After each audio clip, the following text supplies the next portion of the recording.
Hi hello friends, உங்கள் எல்லாருக்கும் first of all வணக்கம். நம்ம சேனலில் இன்றைக்கி ஒரு சூப்பரான இன்ட்ரெஸ்டிங்கான ஒரு ஆப்ஜெக்ட், அதாவது 3D ஆப்ஜெக்டை க்ரியேட் பண்ண போகிறோம். ஓகே, சரி, ஓகே, வாங்க வீடியோக்குள்ளே போயிடலாம். ஓகே ஃப்ரெண்ட்ஸ், AutoCAD சாஃப்ட்வேரோட ஹோம் பேஜுக்கு நம்ம வந்துவிட்டோம். நம்ம வரைய போகிற ட்ராயிங்கை பார்த்துட்டு வந்துடலாம். வரைய போகிற ட்ராயிங் பார்த்திங்கன்னா இந்த ட்ராயிங் தான். இதில் சின்ன சின்ன ஆல்ட்ரேஷன்ஸ், அதாவது இதில் நம்ம ஒன்றும் பெருசாக பண்ண போகிறதில்ல. ஒன்றே இந்த சர்க்கிளோட டயாமீட்டரை வேணால் மாற்ற வாய்ப்பு உண்டு. ஓகே, சரி, வாங்க வியூஸ் மாற்ற வாய்ப்பு இருக்குது. ப்ளஸ் ஐக்கனை கிளிக் பண்ணிவிட்டேன். நியூ ஷீட் க்ரியேட் பண்ணுறதுக்கு F8 F7 ஆன் பண்ணி UN என்டர் கொடுத்துட்டேன். இது பார்த்திங்கன்னா யூனிட்டை குறிக்குது. யூனிட்டுக்கு பார்த்திங்கன்னா ப்ரிசிஷன் வேல்யூ 0 இன்ச்சஸ்ன்னு இருக்கும். அதை போய் மில்லிமீட்டரை மாற்றி ஓகே பண்ணிக்கோங்க. அடுத்தது LIMI என்டர் அல்லது LIM என்டர்னு கொடுத்து 0,0 500,500 இதை என்டர் கொடுத்துக்கோங்க. ஓகே, LIMI என்டர் 0,0 500,500 ஃபைனலாக Z என்டர் A என்டர், அதாவது ஜூம் ஆல். ஓகே, வியூவில் போய்ட்டு டாப்புன்னு இருக்கும், அதை போய்ட்டு நீங்கள் ஃப்ரண்ட்டுன்னு மாற்றிக்கோங்க. ஃப்ரண்ட்டுன்னு நான் மாற்றிட்டேன். எக்ஸ்ஓ லைனை இப்போ நான் ட்ராக் பண்ணி லெஃப்ட் சைடு பாட்டமில் வச்சுட்டேன்.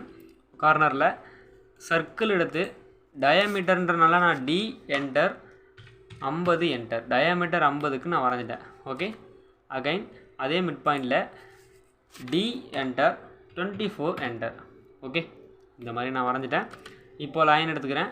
லைன் எடுத்துகிட்டு மேலே பார்த்தீங்கன்னா லைன் கமெண்ட் எடுத்துகிட்டு L என்டர் கொடுத்துக்கோங்க. லைன் கமெண்ட் எடுத்துகிட்டு மேலே 90க்கு நான் ட்ராக் பண்ணிட்டேன். ரைட்டா? இப்போது 90லேருந்து லெஃப்ட் அண்ட் ரைட்டு எனக்கு 50 வேணும். ஸோ 50 ஓகே, 50க்கு நான் கொடுத்துட்டேன். இதை நான் ஒரு டேஞ்சண்ட்டாக இப்போ க்ரியேட் பண்ணிடுறேன் இந்த சர்க்கிளோட. அதாவது டேஞ்சன்ட் மீன் தமிழில் சொல்கிறதுனா தொடுகோடு. ஓகே, இதை தொட்டுட்டு போகிறதுனால இதை தொடுகோடுன்னு மென்ஷன் பண்ணுறோம். ஸோ நமக்கு இது தேவையில்லை, இந்த லைன் சென்டர் லைன். இதை நம்ம இப்படி கார்னர் எட்ஜ் ஷார்ப்பாக இருக்கக்கூடாது. ஸோ ஃபில்லட் பண்ண போகிறேன். ஃபில்லட் கமெண்ட் எடுத்துக்கிறேன். ஃபில்லட் கமெண்ட் எடுத்துகிட்டு கீழே ரேடியேஷன் கொடுத்துருங்க. 10 என்டர். ஓகே, இப்போது ஃபஸ்ட் ஆப்ஜெக்ட்டு செலக்ட் பண்ண சொல்லுவோம். செகண்ட் ஆப்ஜெக்ட் செலக்ட் பண்ணுவோம். 2 கார்னரையும் செலக்ட் பண்ணோன்னே இந்த மாதிரி ஆகிடும். ரைட்டா? ஓகே, ஃபைனலாக நம்ம பண்ணிட்டேன். இப்போது நான் இந்த கண்ட்ரோல் A கொடுக்குறேன். கண்ட்ரோல் A கொடுத்து J என்டர், ஜாயிண்ட் ஐட்டான் கிளாரிஃபிகேஷன் பண்ணிக்கிறேன். ஓகே ஓகே, இப்போது சர்க்கிள் C என்டர், சர்க்கிள் எடுத்துக்கிட்டேன். இந்த இடத்துல நம்ம சர்க்கிள் வரப்போ இது நீங்களாக ஒரு இடம் சூஸ் பண்ணிக்கோங்க. ரேடியஸ் பார்த்திங்கன்னா 7ன்னு கொடுத்துட்டேன். இப்போ நான் இது இன்னொரு சர்க்கிள் வரையணும். ஸோ நான் வரையில MI என்டர்னு கொடுக்குறேன். MI என்டர், ஆப்ஜெக்டை செலக்ட் பண்ணி என்டர் கொடுத்துட்டேன். இதோட சென்டர் பாயிண்ட் பிடிச்சிட்டு மேலேயோ இல்லை கீழேயோ நீங்கள் ட்ராக் பண்ணி ஒரு கிளிக் பண்ணிங்க அப்படின்னா இந்த மாதிரி ஆப்போசிட் சைடு மிரர் ஆகிடும். MI அப்படிங்கிறது மிரரை குறிக்குது, mirror command. Okay okay, home icon click பண்ணுறேன்.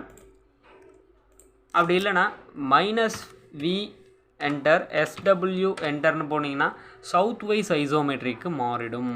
ரைட்டா? ஓகே, ப்ரெஸ்ஃபுல் கமெண்ட் எடுத்துக்கிறேன். இப்போ இதுக்கு ஒரு எக்ஸ்ட்ரூட் வேல்யூ கொடுக்கணும். அது பார்த்தீங்கன்னா 10 எக்ஸ்ட்ரூட் பண்ணிட்டேன். இந்த சர்க்கிள் பார்த்தீங்கன்னா 20க்கு பண்ணணும். அதை நம்ம 30ன்னு வச்சுப்போம். அங்கே 20க்கு பண்ணியிருந்தோம், இதை 30ன்னு வச்சுப்போம். ஏன்னா பெரிய அளவில் உங்களுக்கு ஒரு டிஃப்ரெண்ட் தெரியணும். ரியலிஸ்டிக்கு போயிட்டேன். ஃபைனலாக இப்போ நான் பார்க்குறேன் ரொம்பவே சூப்பரான ஒரு ஆப்ஜெக்ட் ரெடி ஆகி நிற்கிது நம்மக்கிட்ட. பார்த்தீங்கன்னா உங்களுக்கு முன்னாடியே தெரியும். இதை நான் வேணால் ரன் பண்ணி காட்டுறேன். ஓகே ஓகே, இப்போ பார்த்தீங்கன்னா தெரியும் நம்ம சூப்பரான ஒரு ஆப்ஜெக்டை க்ரியேட் பண்ண ஆப்ஜெக்ட். பார்த்தீங்கன்னா இப்போ டிஸ்பிளேல நான் அந்த மாதிரி 360 டிகிரிக்கும் உங்களுக்கு சுத்த விட்டு காமிச்சிருக்கேன். இது வேறு லெவலில் க்ரியேட் பண்ணியாச்சு. இப்போது ஃபைனலாக M என்டர், F8 ஆஃப் பண்ணிவிட்டு செலக்ட் பண்ணிவிட்டு ஆப்ஜெக்டை மூவ் பண்ணுறேன். தனித்தனியாக நான் வருது இந்த மாதிரி. அதுக்கு நான் என்ன பண்ணணும் உங்களுக்கே தெரியும். UNI என்டர் கொடுத்தீங்கன்னா யூனியனுங்கிறது சேர்க்கறது, அதாவது ஒரு ஆப்ஜெக்டையும் இன்னொரு ஆப்ஜெக்டையும். ஸோ சேர்த்துட்டேன். இப்போது நீங்கள் M என்டர்னு கொடுத்து ஸ்பெசிஃபிக் பாயிண்ட்டை வச்சு கிளிக் பண்ணி F8 ஆஃப் பண்ணிவிட்டு பார்த்தீங்கன்னா ஏதோ ஒரு இடத்துல நான் மூவ் பண்ணி வைக்கிறேன். நான் வரைஞ்ச 2D ட்ராயிங் பார்த்தீங்கன்னா அப்படியே இருக்குது. எனக்கு அது தேவையில்லை. ஸோ அதை எல்லாத்தையும் டெலீட் பண்ணிட்டேன். ரைட்டா? டெலீட் பண்ணிட்டேன். இப்போ பார்த்தீங்கன்னா சூப்பரான ஒரு ஆப்ஜெக்ட் ரெடி. ஓகே ஃப்ரெண்ட்ஸ், இந்த மாதிரி இன்னும் நிறைய வீடியோஸில் நம்ம பார்ப்போம். அது வரைக்கும் நம்ம சேனலை சப்ஸ்கிரைப் பண்ணுவாங்க. சப்ஸ்கிரைப் பண்ணிவிட்டு பக்கத்தில் உள்ள பெல் ஐக்கனை கிளிக் பண்ணி வெயிட் பண்ணுங்கள். பாய்.